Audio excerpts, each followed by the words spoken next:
Liberal Viewer presents.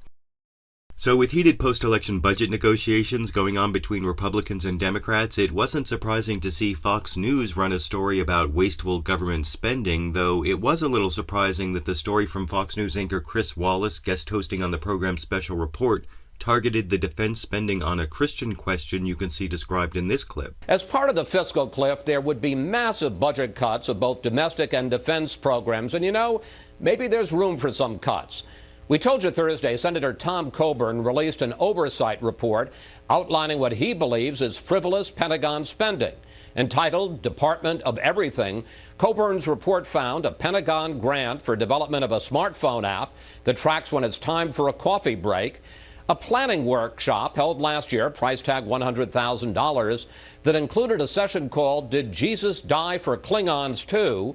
and $1.5 million to develop a new kind of beef jerky. Coburn says, quote, using defense dollars to create beef jerky or examine Star Trek does nothing to defend our nation.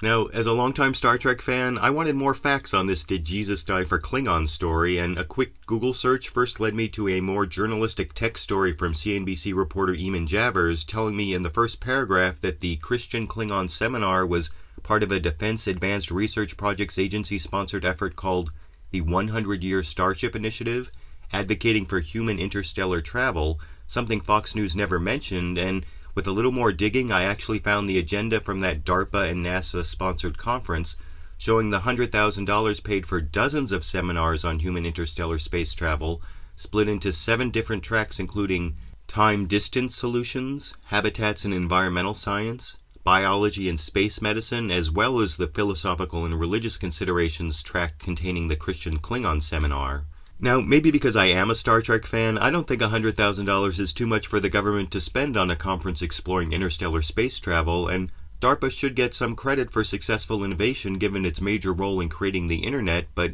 even if you disagree that this money was well spent, the Fox News story didn't give you enough information about how the money was really spent to make an informed judgment, making this story very similar to the one I criticized a few years back in my video, Tattoo Removing Nuns Are Pork, and making this video the 196th item on my Fox News bias playlist, I think, but I want to know what you think. Did Fox News give you enough facts to make an informed judgment about whether the government wasted money on the Human Interstellar Space Travel Conference that included the seminar about Jesus dying for Klingons? And knowing all the facts Fox News left out, should the government spend $100,000 on a conference exploring human interstellar space travel, including discussion of religious and philosophical implications? YouTube, you decide.